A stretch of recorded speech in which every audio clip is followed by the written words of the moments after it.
welcome to Bro. Check this out. Which seems just going to jump right into it. See what we did there?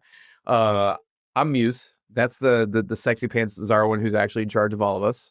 And this week we're going to be talking about Cyberpunk 2077, which you had me play last week, 2 weeks, 3 weeks. I put a lot of hours in that game, so thank you for that. I greatly appreciate it. That was a long game. Yeah. Currently, I think I've got 57 hours in it. Because then I started doing all of the side missions and everything. Because there's a lot of side missions in there too. Currently, you're looking for a monk that's running around town, and meditating with him. Oh yeah. Yeah. So that's what I'm doing right now. Yeah, but you know what? I just feel like I've talked a lot this morning. Did you know that where the best place to get this game is? Loaded.com? Yeah, something like that. CD Keys, formerly CD Keys, they tell me. Formerly. I had no idea that they changed. But hey, there's a link in the description. You can get for like 63% off if you want the game. Yeah, see, there we go. There's a pitch. We have an affiliate link, and it helps the channel so that we can do this more. See what I did there? That's our plug. And let's actually talk about the stuff and the things. I'm sure we'll go off on tangents, but why did you want me to play this game, Zarwin? I wanted you to play this game because this is probably the game I've played the most since it's come out. You said you had like 50-something hours into it. I was looking on the Xbox. It said I had 19 days, 17 hours last time I checked. Also, there will be spoilers because this is a very story-driven game, surprisingly. So there will be spoilers. You've been warned. If the game's been out for how long? Like 5 years? 4 Yeah, years? it came out like 2020, 2021. So you've been warned. But I remember because when you told me to play this game, I had already played it a little bit. Not very long. I don't even think I finished Act 1. And it was on my Xbox Series X, whatever the first one was. It wasn't like the nicer one. The Xbox One X. Is that what it is? The One X? So I had it on that, and the loading times were so slow. And I felt like the game was a mess. I got it. I think I played with a Game Pass or like I shared with a buddy or something. So luckily I didn't pay for it or anything. But I didn't last more than I think 4, maybe 5 hours in the game. And then I put it down until you told me again. At which time I played it again and enjoyed it very much. I wound up, I still can't decide what I want to play as. So we're just going to go all over the place because I really like the pistols. And I'm kind of stealthy, but then I realized that I don't want to be that stealthy. So like I start stealthy and then I shoot somebody in the head and then someone sees it because I don't ditch the body or anything. And I'm like, all right, cool. Then I'm just running around like headshotting everybody. And that's just really fun. I started with the mantis blades.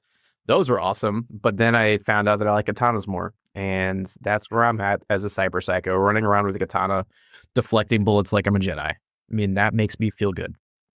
That's the exact problem I had with the mantis blades, that they are cool, but I would rather have a katana. And then you can have gorilla arms or the monowire or honestly the projectile arms, the ones that have like a grenade launcher built in. Those are awesome. I want to find some of those because I've got the gorilla arms that I got for beating the story, and I just equip those because I'm like, sure, I'm going to use katana anyway, help out with my strength.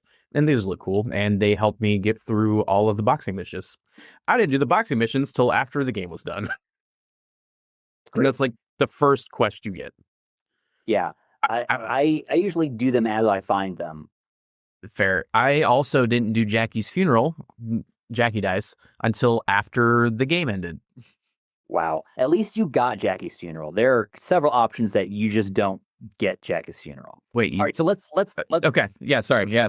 Let's start at the beginning. Okay, right. At the beginning. Heard. So before I jump into yours, because you played it through for basically the first time, I want to I started to play through when I gave it to you, which I think is my 6th playthrough. Okay, I would normally make fun of you for that, but after playing the game all the way through, I'm like, yeah, that's valid. You can do that. Now, you definitely don't have to play it as much as that. I just really like the game, but I tend to.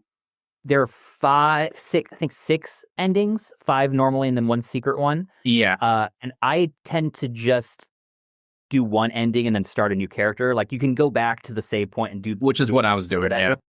But I don't know. Is there something, the way they do the role playing choices in the game really makes it feel like the opening choices you pick really change who your V is. Mhm. Like for this run, I did a Corpo backstory. And I'll be honest, like in weird moments, that changes how I normally play. Like when I play Corpo V, because of the extra like dialogue options you get, they feel very professional, right? Very businesslike. So I tend to do the requests exactly as they're given to me. I don't do any of the optional stuff where it's like, well, you could. Here's a good example. Did you do the side mission where you have to deliver a car for somebody and there's a dude in the trunk? I think so. Yes, I did. Okay, so basically, normally I usually let that guy go because why not? But I was Corpo V and I was like, no, I was hired to deliver this car with this guy in it. So I like opened it up, talked to him, put him back in the trunk, and then just like drove him to his death. That was what I was paid money for. So the way I play, or at least I try to play all RPGs, is the first playthrough I always try to do like as canon as possible. That's a mistake here. But the problem is with this game, I don't know what the fuck is canon. Like I have no idea what is canon. All canon. It's all canon. They're all just different ways that V could have lived their life at Night City. Right. So my thing, like with my playthrough, is like, all right, I'm going to just not necessarily always be the bigger person, but for the most part, I'm just going to do what they ask. Like whatever my fixer tells me, I'm going to like, all right, I want to do the thing. But like then I'm going to let V have conscience because V is a street kid. So like I like this. I'm also kind of a street kid. So like, you know what? I'm going to like put my own morals into V. And if something super fucks, I'm gonna be like, nah, man, we ain't doing that. Like we out. We out. So that's kind of how I played V. And there are some things where I'm like, yeah, cool. And then there's other times where like I may have just messed up. And I think my biggest mess up, and it's because just like me normally, I got swept up in Hano and Arasaka. And that was my first ending. And because for that, I have to ask, did you save Takamura? I didn't know you could. Well, you have a whole different ending to go look at then. Yeah. So I I didn't look up anything until after I beat it the first time. And then I was like, I fucked up. After I started reading, it was like, oh yeah, you could have done this. I'm like, so Hano was my boy. And that dude was like, all right, we're ride or die now. And everyone's like, yo, Hano's a dick. Let Hano die. I'm like, I first of all, I didn't know I could save him, and I would have if I could have, because that dude was my boy. And yeah, so I got the devil ending first, and again, spoilers, have never been so unsatisfied but satisfied with an ending at the same time, because I'm like, I deserve that. Everything that just happened, I deserved. One of the great things about Cyberpunk and its endings is that there's a couple that I guess you can call good endings, but even then it's still like sort of, but like it's a pretty realistic game in that like these given like no chance, right? No ending is great. There's no like good ending in Cyberpunk. You do the best you can living in Night City. Like yeah, the second one I did, because I just went back and just like did it again, because again, I was so far behind on every single other ending because I was so swept up trying to just beat the game. I didn't realize that there were multiple endings while I was playing. I'm like, all right, well, I guess I got to go get this for Arasaka. I guess like, well, hey, we're chumming it up with Arasaka. Shit, here we go. And then all that went down, and then I found out like, oh, I need to do the Pan Am stuff, and also I'm in love with Pan Am. I was about to ask, who did you romance? No one. I tried to romance Pan Am, but again, I still have to finish her ending. Oh, but you didn't done that yet. Okay. No. So like, I didn't even know you could romance anybody until you just said that. So boy. Yeah, there's so there's 4 romance options. There's there's 2 for male V, and that is Pan Am and I think his name is River. Have you met the cop River? No, sorry, not River. River is not for male V. Carrie Eurodyne is for. This name sounds familiar. I've probably met Carrie. You definitely met him in the past because he's Johnny's. Yes, okay, I have met Carrie. He's the the guitar player. Yes, but have you met the older one? Yes, I met him. So I'm Okay. finishing up him. I did the gig and all that. Yeah, he's the other romance option for male V. And then for female V, your options are River the cop or Judy for like Okay. way at the beginning. Yes, I remember Judy. So I'm playing as a lady because I felt like Lady V, Same. and my V looks like Scarlett Johansson. Nice. Um, when you talk about the most canon playthrough, the game Cyberpunk 2077 was written with the intending as written as female. Which is So why I played. That's the only canon thing that I figured. I've played both at this point. I like both voice actors. You're not really getting a bad deal either way, but I do think like the Johnny V interactions are way better with female V. They just make more sense. That's fair. Like that's where it's most noticeable. Like they clearly wrote this interaction between a dude and a lady. Like That's fair. Also, shout out to Keanu Reeves because yeah. he just killed it. Idris Elba also killed it in Phantom Liberty, which I chose the Somi ending. I just sent Somi to the moon, so that was the ending I chose. As much like It is Elba, huh? yeah, I shot him Can't win. in the face. I felt bad for that because again, Idris Elba, he was killing it, and he was my buddy, and like he got screwed. Honestly, that none of this like he was just doing his job and was put between a rock and a hard place, and he deserved better. Yeah. And I will say, unlike the main game where it's just like the ending is a little different for each one once you hit that final point, depending what your choice are. If you go the other way in Phantom Liberty, the whole end game is different. Like it's a totally different story path. Really? Yeah. So if you decide to join with Reed instead during that scene, yeah, totally different story, different missions, different everything. Very cool. Like absolutely worth playing through that again. I have to do that. I might just do a separate file just to do that again. But no, it was super fun as well. I actually liked Phantom Liberty. That was a really good DLC. Like, Yeah. I really liked that. It did a lot. The story was cool. I like, what they were doing. They had some really cool mission beats. It was super different, which I enjoyed a lot. Yeah. I really appreciated in Phantom Liberty how even all the little side quests had little like epilogues to them if you made certain choices, right? Uh-huh. Almost all of them you check in with the person from the story and you get extra resolution, which I missed in the main game because there are some where I'm like, God, that was a really cool story beat, and we're supposed to be left with mystery, but I want a little bit more. I need something else to look at. Fair. I Yeah. also like Mr. Hands. I like him as a fixer. I think he is definitely my favorite fixer, probably because I interact with him the most. But his stuff is super cool, kind of behind the scenes, corporate espionage. Like I want to take over, but secretly.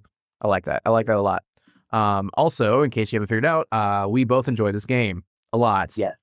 Again, my favorite game probably since it's been released. Like I really love Baldur's Gate 3. I put a lot of hours into Baldur's Gate 3, but something about the gameplay loop of Cyberpunk pulls me in for a little. I'll just be like, I just want to run around and shoot some stuff for a little bit, and then I'll get, oh, well, okay, but what if I restarted the game and I had a story to follow? Right? No, my new thing, like in between, like what I'm doing, I'm like, you know what? I just feel like going in, being a cyber psycho, and just calling down max tack and just going wild, just to see if I can. Your build, you said you went cool. Yeah. So sneaky. Did you do? You did pistols mostly. Did you play with the knife throwing at all? I haven't yet. So I like threw a knife once, and then I was like, I'm really bad at this, and I pulled my pistol back out. That was what I did. The knife throwing gets easier once you I mean, practice a little bit, but once you get more things that like slow down time and stuff, that's when you can really start to do the crazy nutty knife stuff. Nice. Yeah, I've my current V build is a mess because I can't decide what I want to do because I just want to do everything. Because I've got the berserker, so like I'll berserk, grab my katana, and start just whooping up on people real quick. And then I've also got like a cloak for when I'm like, yeah, I want to sneak around, but it's mostly for missions, so I can get the optional objective of don't cause the alarm, so I can just go sneaky. And then I just equipped the quantum tuner, which I think helps the reset. I can't remember what it does, but from Somi. So I've got that going, but yeah, I need to like focus down something, literally something. So, did you play with net running at all? No, not at all. Okay, so I'll talk about net running for a little bit because for my current playthrough, I decided I wanted to go all in on net running because I've usually like done it a little bit as like my secondary, right? Like I'll go cool and I have a little bit of net running to help me sneak around or whatever. But going all in on it is wild. I don't really worry about combat anymore. I can usually like clear out a whole like little short area or mission thing by like hacking into a camera and then just shutting everybody down before I walk in. So there's not like combat anymore. It's a totally different like way of playing. As long as you have like good positioning so they can't find you right away, you could like kill everybody and then walk into an empty room. It's incredible. That sounds awesome. Yeah, it's not as good in the few boss fights there are, but even then, the way you can like stack quick hacks on each other and like use the way you stack them to get your RAM back, it's not hard to kill just about anybody. Huh. I might need to play another playthrough and try this because yeah, my new thing right now, I like found some revolver and like, all right, no, it's screw it. We're just going in loud all the time. I'm doing the cop missions right now, just like find the thing, save the person. And Yeah. I'm just like, all right, here we go. Yeah, I did this run on very hard, which I haven't done before. I almost did a full run, but my build wasn't good and I couldn't beat Adam Smasher at the end with it, so I had to drop down to hard to finish that one. But this time I'm like determined to finish it on very hard. So I cleaned up all those little like NC police department things in the first act so I could be like level 20 because boy, is hard early on. Until you have enough points, you die a lot. I believe that because yeah, I think I played on normal just to get through because I wanted to be able to talk about everything. Definitely might try to do a very hard net running build. That sounds spooky. And get Skippy because I haven't gotten Skippy yet, but I got Skippy the first time I played. I remember that I got Skippy and he was on just kill everything mode or whatever the hell it is, and that was fun. I like it. Also, he's the voice of SpongeBob. Yeah. I found that out. Just perusing the interwebs. I'm like, oh, that's awesome. Who I think is dating Ariana Grande. So there's your pop culture for the week. He was in Wicked. He was in Wicked. SpongeBob was in Wicked, and now he's dating Ariana Grande. That pop culture 101 right there for you. I don't know. My wife listens to this stuff. Right. Tom Kenny. That's the name, right? Tom Kenny is SpongeBob. He can't. He's not. He's not. You're messing with me. I'm not. I'm pretty sure that. Yeah. Tom Kenny. There's no way Ariana Grande was dating somebody who was born in 1962. I don't believe it.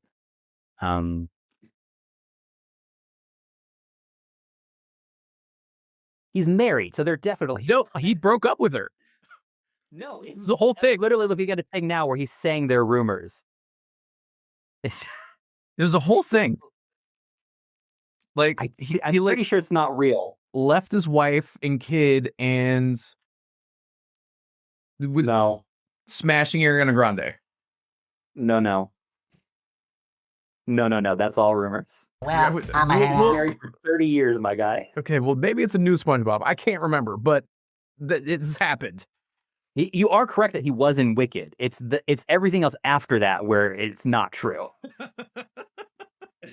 Someone in the comments, let us know who's right. It's probably him, but whatever.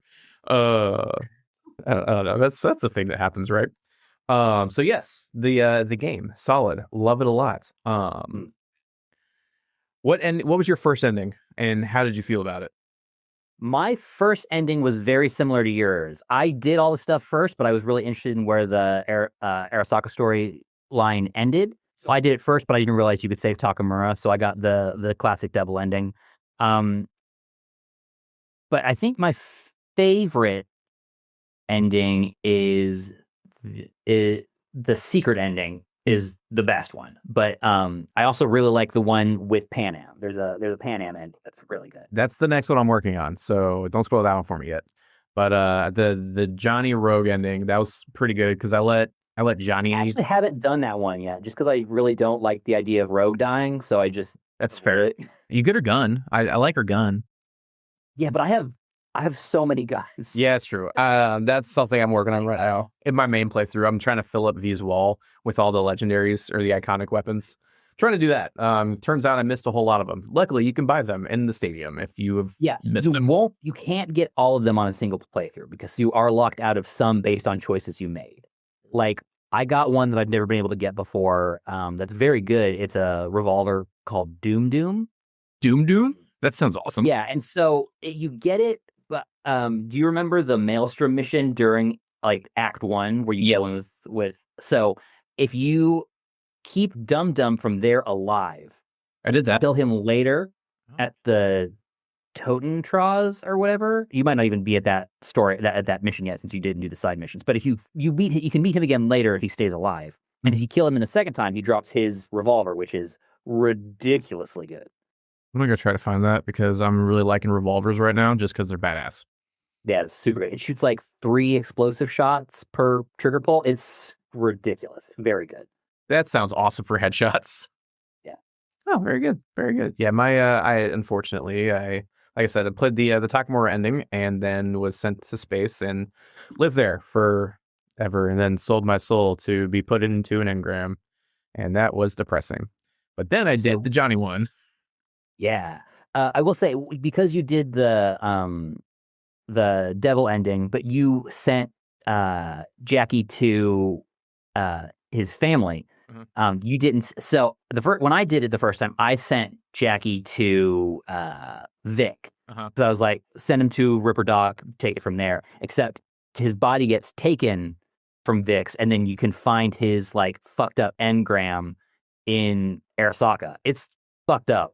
Oh, damn. One of the reasons I like this game is that there are so many choices you can make that come back to you later.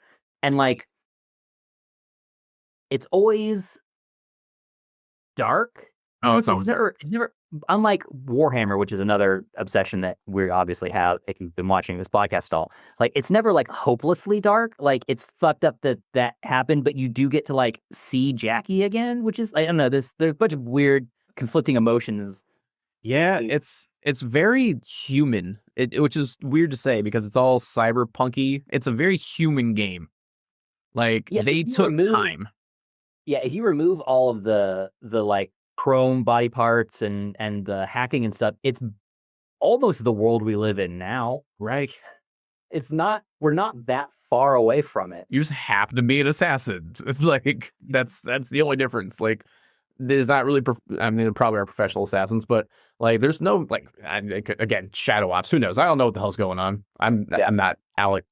What the hell's his name? Alex, not Alex Smith. That's the quarterback. I can't remember. He's got that crazy podcast that what is it, InfoWars and all that. Oh, Alex Jones. Alex Jones. Yeah, I'm not him. That's that dude's wild. Yeah, Frog's gay. That shit now. Shit. But no, it's very like they took time. And then this is my obligatory talk about Expedition 33. If E33 is a 10 out of 10, I give like Cyberpunk like an 8.5 to 9 out of 10. Like it's good. I feel bad for missing it when it came out because I just couldn't play it, honestly. I mean, yeah, I wouldn't even feel bad about missing it when it came out. Like part of the reason that it obviously has made a bunch of waves now, but part of the reason that it didn't when it came out is because it was so fucking broken, right? Yeah. So if it doesn't work, that gives you points off. And they really turned it around. It's an incredible game now. It works really well. The DLC is awesome. But yeah, I think it's totally fair to like knock a point for releasing in a bad state. Like, which is gaming in general, which kind of pisses me off. And this is actually kind of a part that I wanted to talk about with you today is just like, not necessarily the state of gaming, but like my thought right now, just because we're in our fucking 30s, is like we used to be console gamers. And like it was very like we've been Xbox all the way, I think, growing up forever. Yeah, I mean, you have a PlayStation 5, don't you? Or no? Yeah, I mean, I've been back and forth. I definitely bought into console wars on both sides at one point or another, but like I've always gone back and forth. I had a PlayStation 2, and then at the tail end of the PlayStation 2's life, I got an Xbox super cheap because I really wanted to play Halo 2 online. And then from Halo 2, I went to the 360. 360. From the 360, I went to a PS4 and then picked up an Xbox One after working like a summer of online internet nonsense. And I bought myself an Xbox One from that. But yeah, I've always kind of gone back and forth. This generation, it was the Xbox first, then the PS5. But yeah, I'm not Fair. Because, like, I find myself being able to play less. So, like, my PC, and this is kind of what I want to talk about, like, trying to, everyone's always like, PC superior. And, like, growing up, I'm like, I don't understand that. And now I'm like, I understand that. But the way people present it is bad. It's like, we're better than you. It's no, stop that. It's being able to upgrade without having to buy all new everything and still have access to your back catalog. And that is what I find I really like in my 30s, because I have I can get all my games. I don't care, like, there's different launchers, whatever, but I can play them forever. And I just have to upgrade something. Like, you telling me to get, like, what I think I found my NVMe for like $70, and it was a game changer. Like, those little things, like, you can do a little thing like that and upgrade your PC, while a fucking Xbox controller is, what, if you want a new one of those, it's like 60, 70, $120 for a controller. It's wild. So that's like what I'm kind of coming to, because I still use my Xbox controller from forever ago, and then it's plugged in. I've got a cool little back thing on it because I had, like, I was in on Xbox. I had a sweet, like, with the Elite controller. I love those controllers. They've got a good weight. They feel great, but it broke after a year, which pissed me off. quality control is bad. Real bad. And, like, I'm using the one out of the box that came with the Xbox my wife gave me. I'm still using it fucking 4 years later, which is nice. So, like, I don't know. What are your thoughts on it? Because obviously, like, for me, I'm like, as I get older, I think I'm going to just go straight into PC, because I don't have a PlayStation 5. I don't have the new Xbox. I don't even think I've touched either one of those in forever, because I can just do everything on my computer and run it exponentially faster. Like, I think it's a good entry point for everybody, but, like, I'm not saying I'm a hardcore gamer anymore, but I mean, I guess kind of. Like, I prefer my PC because I do, and I can upgrade it. And I've had the same computer for 10 years. I've had to upgrade things over the time because, well, they've blown up, because my X99 motherboard, I had way too overclocked and it blew up because I sneezed on it.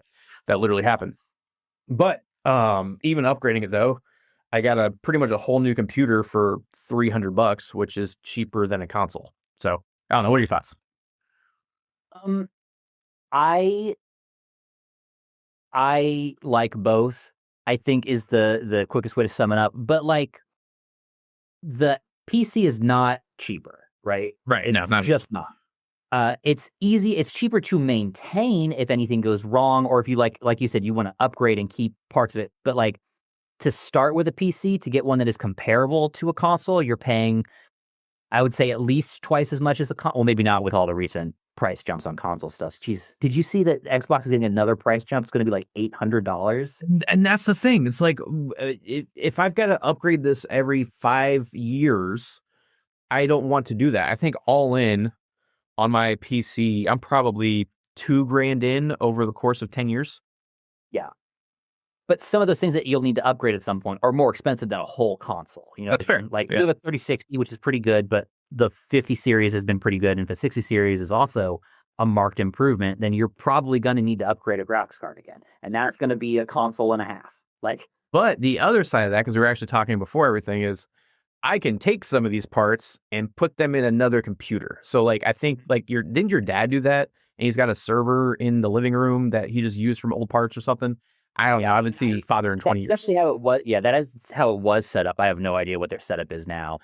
But yeah, you can definitely do that, and it's good. But, like, the advantage of a console is that when you buy a console and you plug it in, it's going to work. And when you buy a game for that console, you know that your specs match the ability to play that game, right?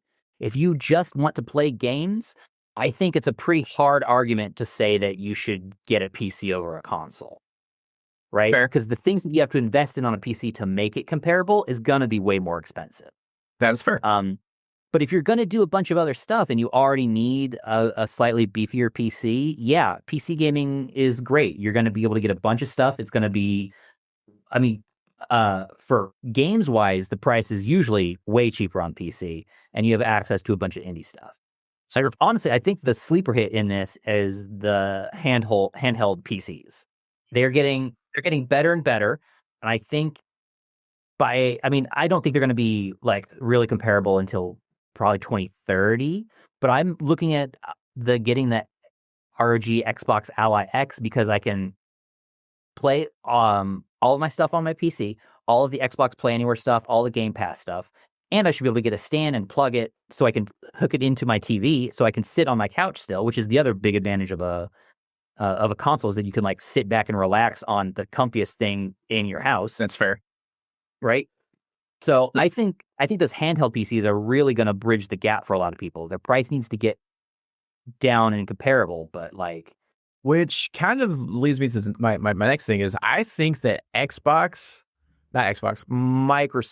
is doing a better job of this than Sony because of Xbox Game Pass being able to go to PC. So even if you are a PC player, you can still get all of your Xbox exclusives, which Microsoft and has Windows, which makes sense. So that's like the one thing you got to wait like what, at least a year, maybe 2 years. Is it just 1 year to play something from Sony on PC? I don't think it's an exact science like that. I think it's somewhere from like 6 months to 2 years. Like it was pretty far back, but I think Spider-Man 2 came out fairly close. I think it was about a year later because I didn't get to play it until after it came out on PC, and I was late to that party. But I was excited because I got to play Spider-Man. But that's the one thing is being able to have that crossplay for console and PC. And I think that's where everything needs to kind of keep going, because as things get cheaper and more expensive at the exact same time, like having the options is nice. Like I would love to be able to play Cyberpunk on my living room couch again, but I don't have the newest Xbox, so I've got to just do it on my PC. I've got it connected to my TV in my room as well, so I could do that if I really wanted to, but I'm all wired up.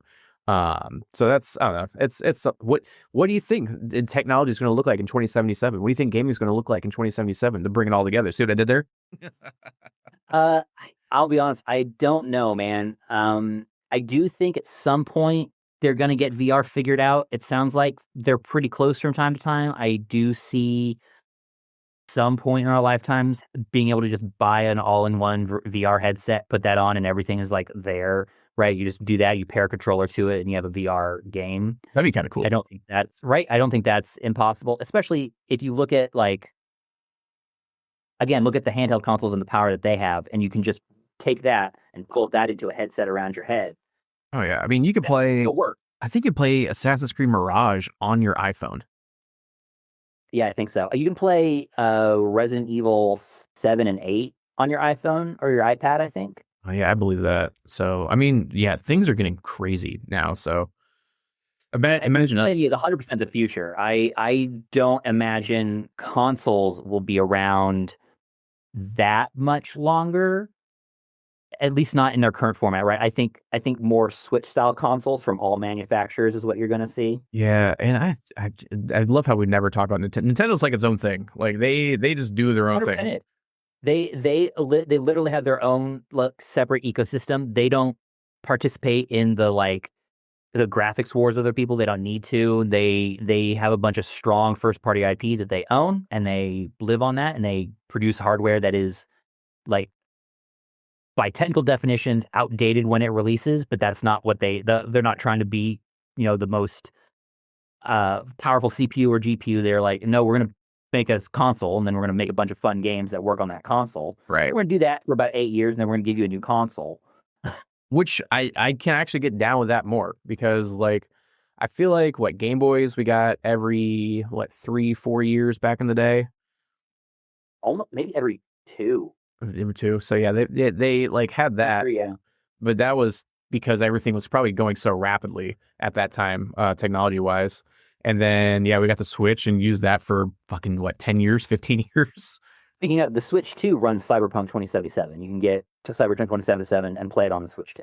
I don't have a code for that. I've only got a code for PC or Steam. So unfortunately, that's not My point was more, you had said you wish you could sit and play it back on your couch, and I'm telling you, you can play it anywhere. You can That's play fair. that in the middle of the field by yourself, like whatever you want to do.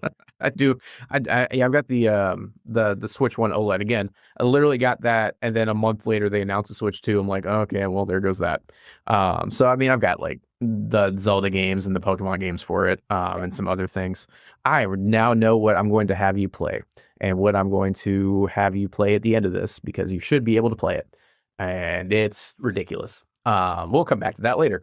Uh, but no, yeah. I love Nintendo. Nintendo's like, you just keep doing you. You just, no one touched Nintendo other than suing the shit out of people for Pokemon, which I guess is, Oh my God, I'd say big caveat in that Nintendo Japan as a company fucking sucks. They're awful. they're Arasaka. Trying to freaking patent the concept of catching and summoning something. Get the fuck out of here, man. I saw what? No. No. I saw that the other day. I literally, I'm pooping, I'm scrolling through my news feed and everything. It's like, Pokemon Company trying to patent catching and releasing creatures. I'm like, that's fucking stupid. Shut up. Yeah. Stop that right now. There was something else. I don't like I guess Warhammer's a little bit whatever because like that's their baby, but then like the cease and desist that they do for people trying to improve upon their game. I still think that like again, this is way off topic, but like Warhammer should do things like D&D is like, here's the system, here's what you're going to do, here's our books, here's all of our stuff for it. Have fun. Just play with our system. Well, that's sort of what it is. It's just when they do tournaments and stuff, they have to be like, these are legal units, these are not, right? Like, you can play Warhammer however you want. That's fair. You know what I mean? That's fair. You can modify the rules as much as you want. You just can't like take that to a store and expect them to be like, yeah, that's totally legit. Yeah, and I know they got not the competitive, the campaigny things, so you could like run a campaign with Warhammer. I'm more into the lore and painting and everything because I've not actually played. I'm too terrified to play. People are sweaty in Magic, and I can only imagine how sweaty they get in fucking Warhammer. I can't imagine Warhammer is as sweaty as Magic because Warhammer is so much randomness. As soon as you have to roll like 20 dice for a thing, you can't get that salty because it's literally out of your hands. It's up to 20 little pieces of plastic to tell you what happened. That's fair. Yeah, but there's not really a misplay. There's luck. Yeah, but so yeah. We're just talking about all the random stuff now. You can cut this out or you can keep it. Who knows? No, I went to go just play some Commander last Friday night. Actually, I walked into the Spider-Man pre-release. I know people are really down on it, but like the Spider-Man cards are really cool. Like they're really cool and they fit my deck. I run a 10th Doctor Rose Tyler deck, which is all like Exile and whatnot. And then I put a bunch of Spider-Man in it, and it's really cool and it's really fun and I like it a lot. When's the last time you played Commander? I haven't played Magic in 6-7 years. That's fair. I sold my cards 3 or 4 months ago. I'll probably stay out of it unless they drop like. Honestly, part of the thing that kicked me out is probably what we'll bring back in. If they drop a really sick Universes Beyond that I care about, if they drop a Mobile Suit Gundam Universes Beyond, I'll be in on that. You know, there's like I know I was really on the fence about that, but I don't think it's quite what I want. That's fair. I would do like if they did a Fantastic Four set and there was like a Commander deck that was like iconic villains, I'd pick that shit up. See, but I think they're going to do that because they already said that they're going to have a set for every Infinity Stone, a Marvel set. I'll if they do Fantastic Four and I can get Dr. Doom and Galactus in a box together, I'll do that. That's an easy pickup for me. They did do the. I'll run a Dr. Doom Commander deck. I'll figure that shit out. That sounds awesome. That's like the only reason that I have Commander decks is because the Doctor Who deck, because I really wanted a David Tennant deck. Yeah, I really wanted to do the Doctor decks. I can't, because I live in the UK, I can't find them for any sort of reasonable price, and I doubt I ever will, so I'm just going to let it go. That's fair. Yeah, I can sometimes, like, they pop up at Walmart still every once in a while. Because I used to go to Walmart for work all the time. It was right next to work. Like, I'm going to pick some vegetables and go pick up a Magic pack. But yeah, I guess that would be harder for you since, well, that is a UK-based IP. Yeah. So there's that. Yeah, then the Avatar one's coming out. I like some of the Avatar stuff. Um, I like the cards. I like a lot of the art. I haven't looked too closely at the cards, but they did fun stuff. But I can see them doing a Cyberpunk one. That'd be cool. that'd be cool. See how we just keep bringing it back to Cyberpunk, so then we can keep talking about whatever we want. I would if they do a Cyberpunk, I imagine we would see that like 2030 when the sequel comes out. They'd probably try to line those up loosely. That would be kind of cool. I know what year is it? It's 2025. So they would probably, because I think Magic sets are usually 5 years out. 3 to 5 years. Yeah, I think it's out there. Like Yeah. the set coming out was like we're looking into the past, like looking into stars. See what there? Yeah. So it's wild, and then they pivot and everything as well. So I mean, Cyberpunk, that'd be super cool with like all the Wow. like it'd be heroes of Cyberpunk. That's or for like the legends of Cyberpunk. That's what it'd be. The only thing that would be harder about that is Cyberpunk is interesting in that it's sort of like split ownership. Uh-huh. So Cyberpunk, for people who aren't aware, started out as a tabletop RPG game, right? Cyberpunk 2020. And basically what happened was CD Projekt Red went to, I believe it's Mike Pondsmith. I'm like 90% sure that's his name as the creator. And they kind of split the universe. I think it's everything before 2077 is Mike Pondsmith's, like, and it's going to stay tabletop and he gets to do whatever he wants. And he still has a bunch of say on what happens post 2077, but that's CD Projekt Red's universe. So everything past that is going to be them. And he's like a consultant, executive consultant, something. I should probably look up more specifics, but take everything I'm saying with a grain of salt. But it's some sort of relationship like that, right? Where before 2077, he's the dude, he's in charge. After 2077, he's a consultant. But if Magic wanted to do like a Cyberpunk set, they would have to get permissions from both of them and work out a bunch of like double legal logistics because they're technically working with two separate companies at that point. That's fair. Yeah, that makes sense. Makes sense. I know people hate it, but I really like the Universes Beyond sets. I really like them. I now that the cat's out of the bag, I think it's fine. I think it was. I get that it's made them a bunch of money, but I think as far as like the cohesion of Magic, I think it's ruined it. I used to care. I used to sort of care about Magic's story. I could not care less about Magic's story now. Yeah, and I think that also has to do with the story because they probably put everybody like important on the Universes Beyond sets because they make so much money. Because yeah, I agree with you. Like Theros, I love the story of Theros. Like the first Theros, because that was the set that got me into it. Into the second Theros, I'm like, all right, Theros. Like I went to the pre-release because I love Theros as a plane. I do agree with that. But I remember reading something forever ago that who's the guy that made Magic? I never. I'm terrible with names. Garfield. Yes, Richard Garfield. Like his whole goal for Magic, which is kind of what brought me back to Warhammer as well, is like, yeah, I want to have a system. And then people just use the system and you can do whatever you want, which I like that aspect of the Universes Beyond. It's like, yes, let's play Lara Croft Tomb Raider with a bunch of dinosaurs and Iron Man. That's cool to me, honestly, which is why I like them. And then it gets people to like, you can play your card game. Like I got to play a Doctor Who card game. I get to play a Spider-Man card game that I can play with other people that don't necessarily want to play the Spider-Man aspect of the card game, but like my deck the Spider-Man things. So I like that, which is why I like Universe Beyond for that option. Yeah, it's the Fortnite of card games now. That's a great way to put that. Put that on a t-shirt. Magic Gathering, Fortnite of card games. I'll make that t-shirt. Or should it be Fortnite, the Magic of video games? I don't know. It could go either way. We'll have one for each side. There you go. I'll put those on GrownersGuard.com. We'll have those cards or those t-shirts. Love that. But yes, anything else we want to talk about Cyberpunk? I know we went through some of the story beats, the endings, the gameplay, lots of B-roll throughout the way, I'm sure, of us blowing things up. Any takeaways that we should give the audience that they should do or not do? Yeah, I mean, I got so much I could say about Cyberpunk. I think first and foremost, Cyberpunk, got to do whatever the fuck you want. Yeah, for anybody who hasn't, you included. If you like Cyberpunk, go watch Cyberpunk Edge Runners. That is It's on Netflix. an episode anime on Netflix. Yeah, it's incredible. There's a side mission that will let you watch the like opening animation from it in Cyberpunk 2077, so you can see if the animation is your style.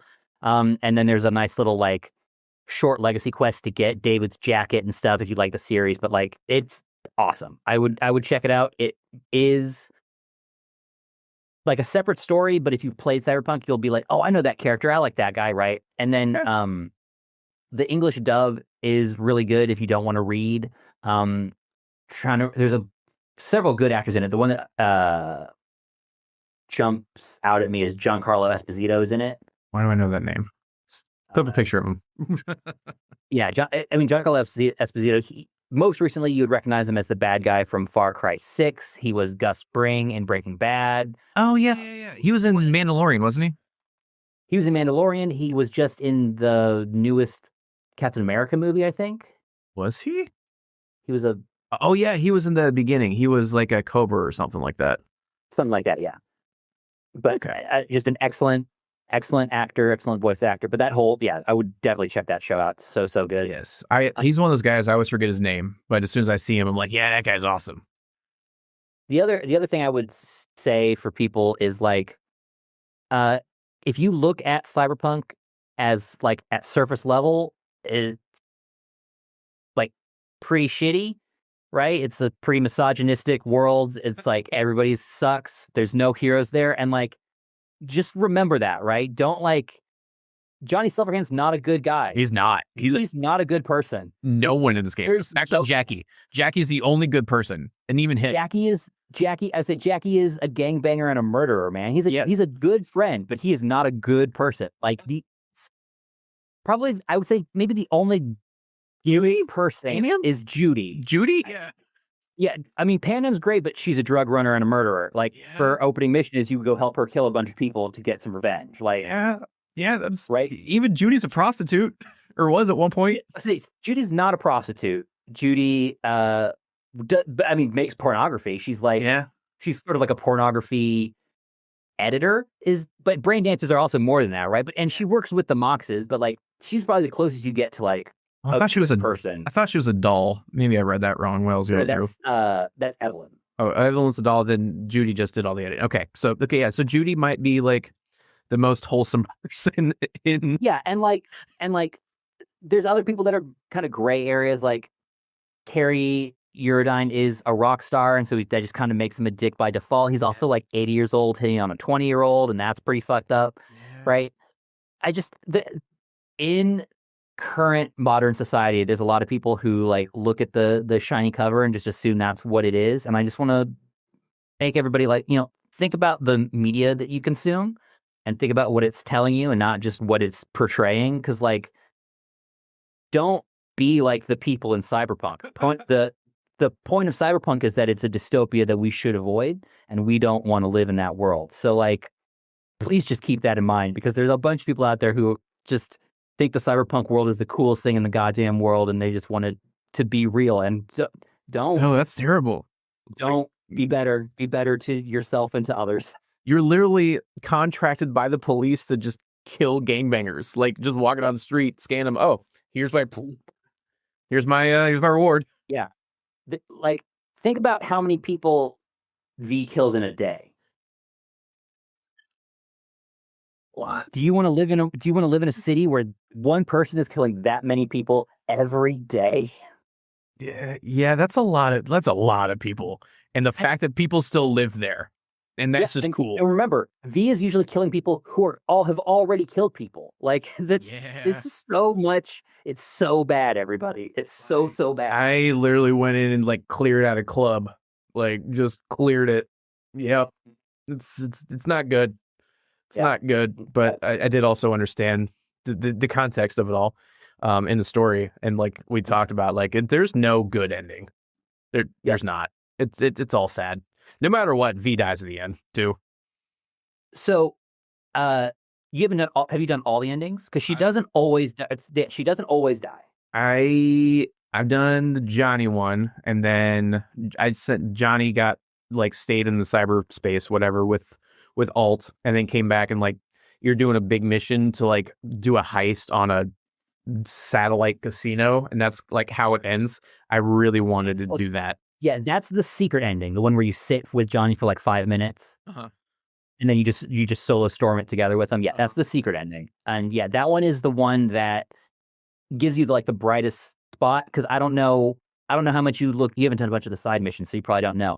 But so the guy who offers you the mission at the end there in that little epilogue is Mr. Blue Eyes. Yes. Have you seen the other? Have you found any other Mr. Blue Eyes stuff? Nope.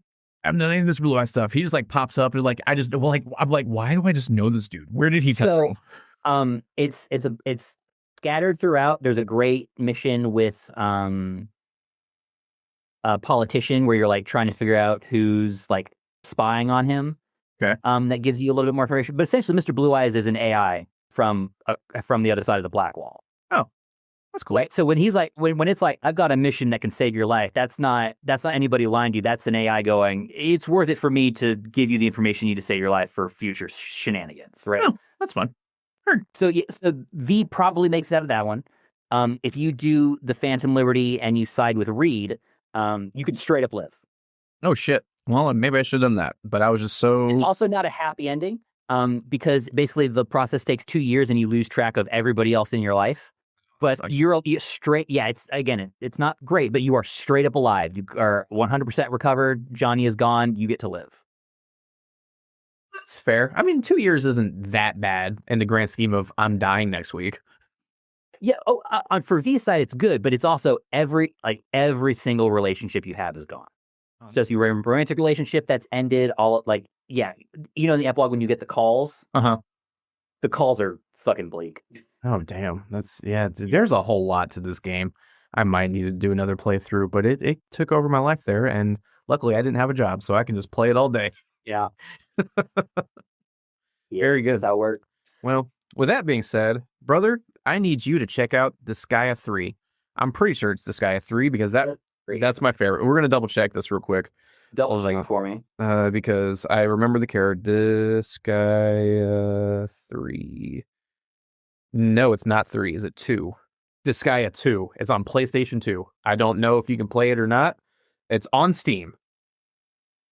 On Steam. Okay. It's Disgaea.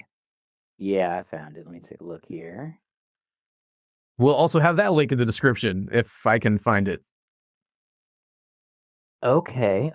How long is this? Looks like a JRPG. It is a JRPG. So quick for you, because this will help you set your mind right when you play it.